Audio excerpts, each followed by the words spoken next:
I'm fully prepared with everything I need for the Jay Z documentary. The moment he sent that legal letter, I knew I had to let the world see who he really is. He and Diddy are cut from the same cloth. He just hides his arrogance and control behind a cleaner image. Our feud has lasted 20 years, and I know better than anyone what he's done in the shadows. I even suspect that so-called funeral bouquet wasn't Diddy's idea at all, but Jay Z acting on his behalf. Back when Nicki Minaj posted that video of him wearing a pink wig, all I did was repost it, and he got so nervous he had his lawyers threaten me. In 2015, Nicki worked her ass off helping him build his platform, and he allegedly pocketed her $7.9 million in royalties. And then there's his fingerprints all over key incidents through the years, whether it's the elevator footage or the guest list at Diddy's parties. He was involved, clearly, but somehow he always walks away untouched. That's what he's best at, pulling strings behind the scenes while pretending to be spotless in public. And now that a corner of the darkness has been ripped open, I'm not stopping. Everything my team and I are doing isn't about attacking anyone, it's about making sure the truth can't be buried by him ever again. Jay Z ain't answering the phone? He ain't answering the motherfucking phone. Yeah, it's like this, like We had a black billionaires lunch. Black excellence, they're sitting there like, yeah. It's the billionaire brunch. You're like, I hate you, man. And we here together and we gonna keep staying together. We getting tighter. unaware of anything going on here. This is the one time I'm gonna be with you this year. Yo, I feel like I'm normal again. Get me out of here.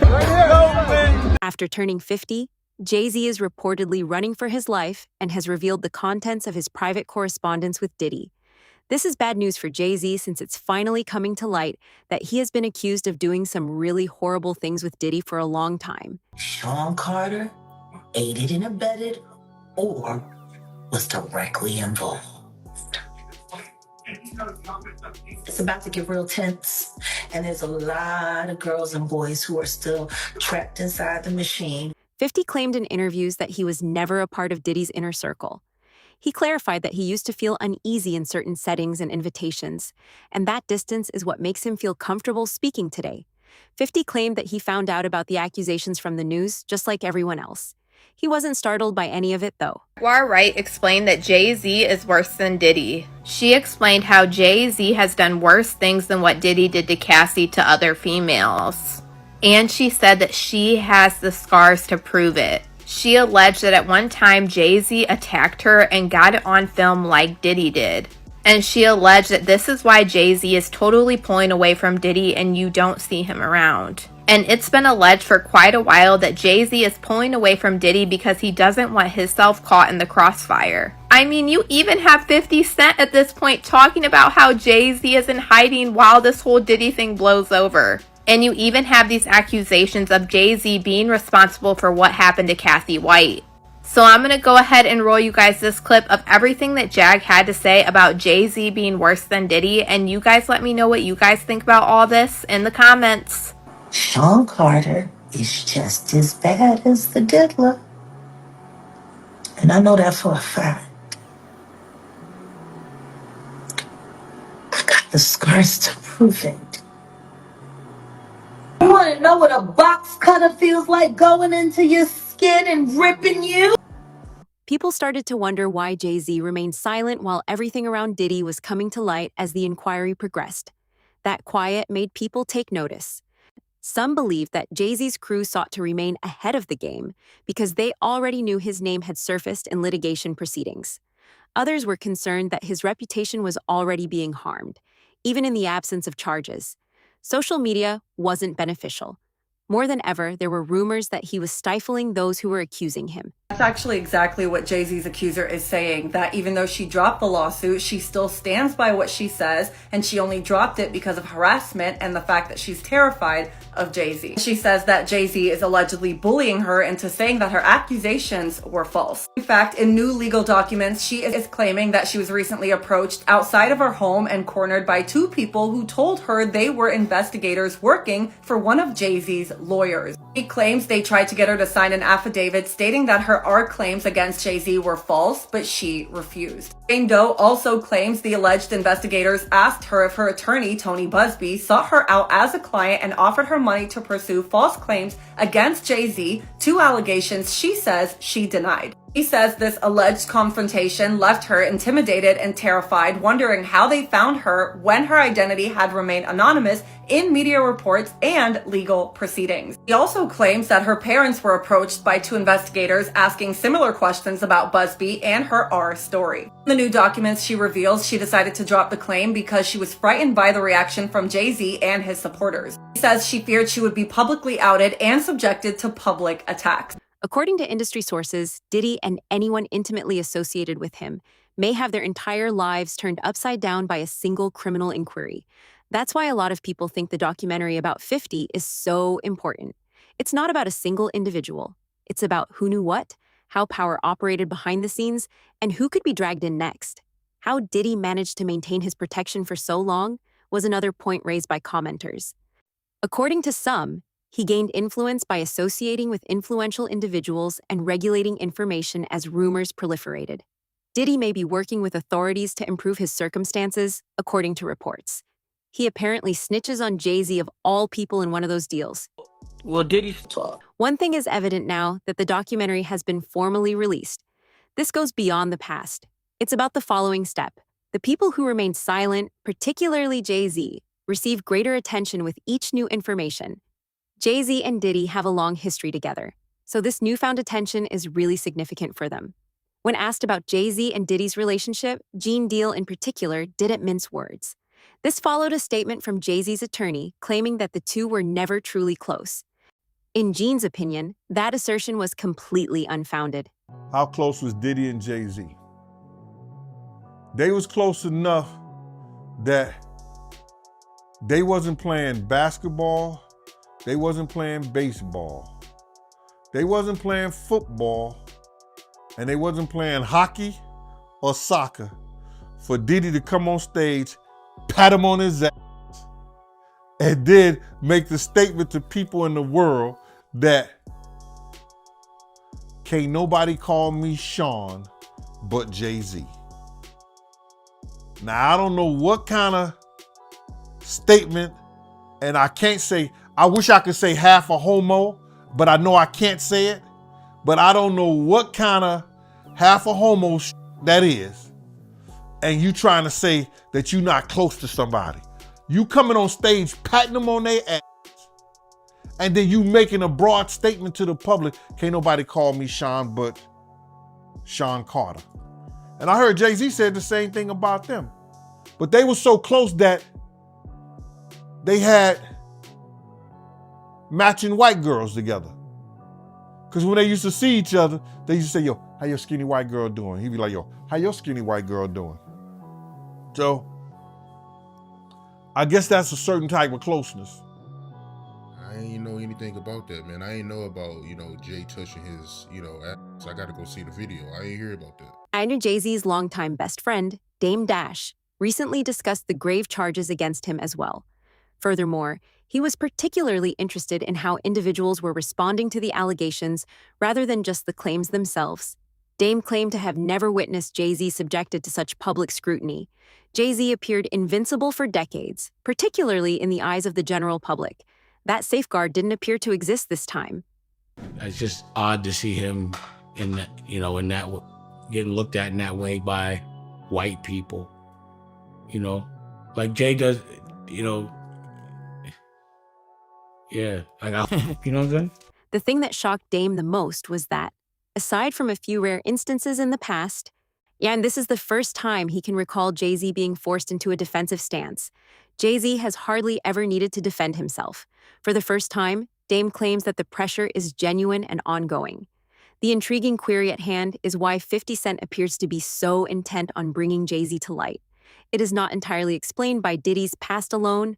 Tony Yo claims that the rivalry and allegiance at the heart of the long-standing conflict between 50 and Jay Z. Hip-hop has always been competitive, according to Tony Yao. Things may get heated when egos collide and artists clash.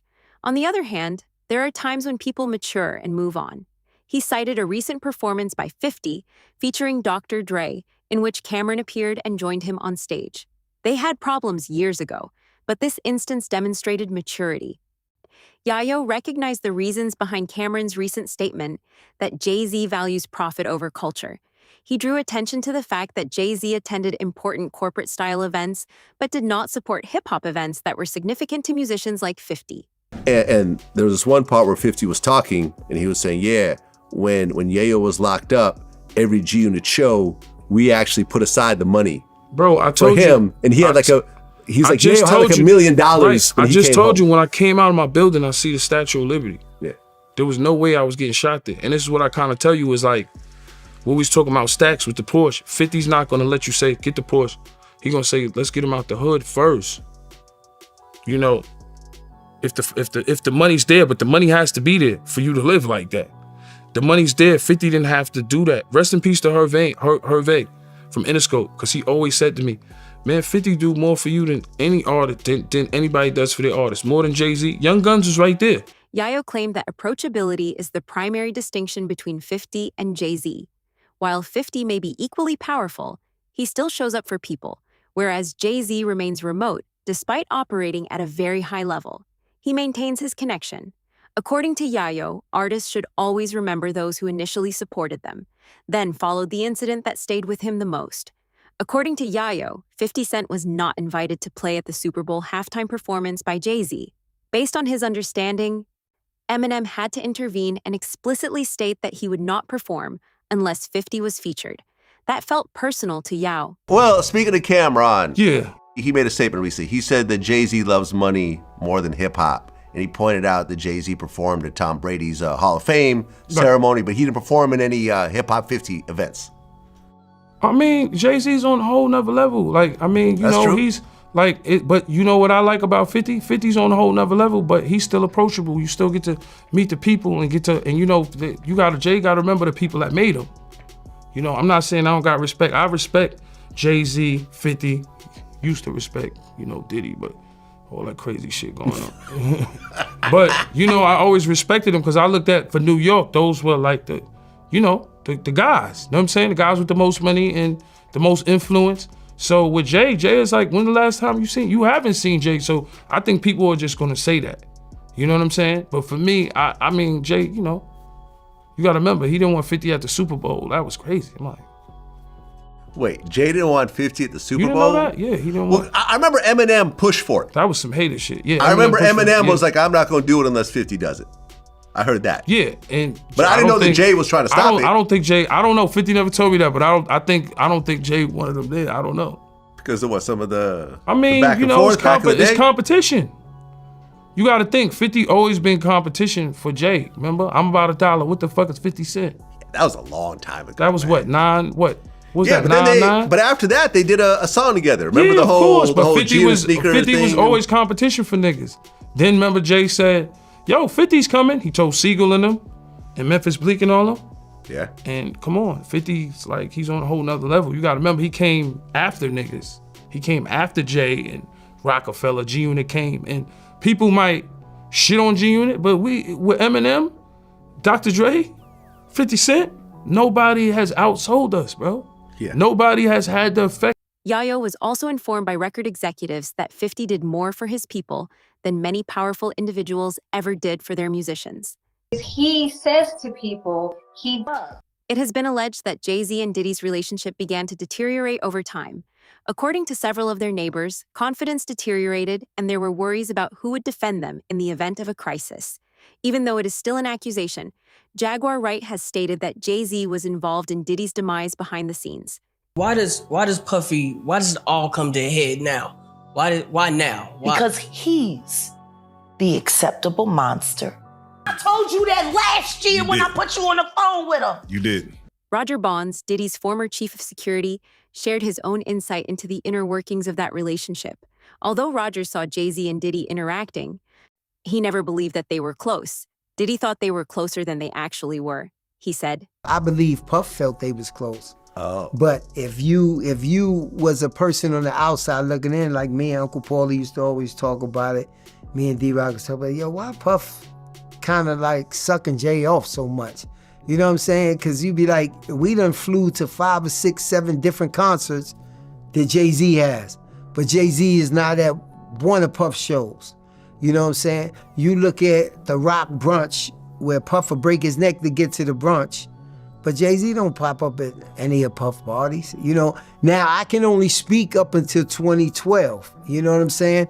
And Puff was breaking his neck. Like at the end of the day, in our mind, we say, yo, he ain't even invite Puff to his wedding. When he married Beyonce, Steve Stout and all of them was there. You know what I'm saying? And Puff was kind of in his feelings, but once again. Oh, Puff was upset he didn't get invited to the wedding? Of course he was. You know what I'm saying? But you got to remember, we're security, so we're bottom on a tote pole. So he's not going to show you that it really affects him until you have a little conversation with him, or you say something, or you overhear something. But he didn't get invited to that, you know. Yeah, Jay came through every once in a while, like if we was in a yacht in San Tropez or one of these places. It was disrespectful, and he knocked over the Grey Goose bottles, you know what I'm saying? Like, yo, I heard about this. Fuck y'all niggas doing that for, yo, da-da-da-da-da-da. But Jay didn't care, you know what I'm saying? Like, you know, and Peg guys came back to the house and explained himself, da-da-da-da-da. You know, I was eavesdropping and airdropping, you know, because like I said, Puff is always ready to fight. You know what I'm saying? But, you know, Emery had just came home and this, that, and the other like that, and they ordered Grey Goose bottles. Now, why you got 10 Grey Goose bottles coming to the table if you know I'm right here at the table and I got Ciroc?